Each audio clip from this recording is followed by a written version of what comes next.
തിരുവനന്തപുരത്ത് നിന്ന് ആലപ്പുഴയിലേക്ക് പോകുന്ന ആ KSRTC ബസ്സിൽ അന്ന് വലതുകാൽ വെച്ച് കയറുമ്പോൾ ഞാൻ അറിഞ്ഞിരുന്നില്ല ആ യാത്ര എൻ്റെ ജീവിതത്തെ മാറ്റിമറിക്കുമെന്ന്. മഞ്ഞിൽ വിരിഞ്ഞ പൂക്കൾ എന്ന സിനിമയിൽ അഭിനയിക്കാനുള്ള അവസരം തേടിപ്പോവുകയായിരുന്നു ഞാൻ.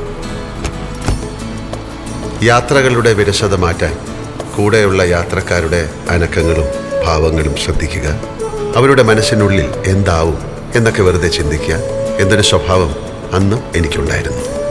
ഒരുപക്ഷെ അതായിരിക്കാം ഞാൻ അറിയാതെ പഠിച്ച അഭിനയകലയുടെ ആദ്യ പാഠം. ആലപ്പുഴ ബസ് ഡിപ്പോയിലിറങ്ങി നവോദയ സ്റ്റുഡിയോയിലേക്ക് നടക്കുമ്പോൾ ആ ആനവണ്ടിയും അതിലെ മനുഷ്യനും എനിക്ക് ആശംസ പറയുന്ന പോലെ തോന്നി. അഭിനയ പരീക്ഷ കഴിഞ്ഞ് ഞാൻ മടങ്ങിയതും പ്രിയപ്പെട്ട ആനവണ്ടിയിൽ തന്നെ. പോയ ഞാനല്ലായിരുന്നു തിരിച്ചു വന്നത്. പിന്നീടുള്ള മോഹൻലാലിൻ്റെ ജീവിതം എന്നേക്കാൾ നിങ്ങൾക്കറിയാം. എൻ്റെ ജീവിതത്തിലേക്ക് ഐശ്വര്യത്തിൻ്റെ ചിഹ്നം വിളിച്ചെത്തിയ ആനവണ്ടി, നിനക്ക് നന്ദി.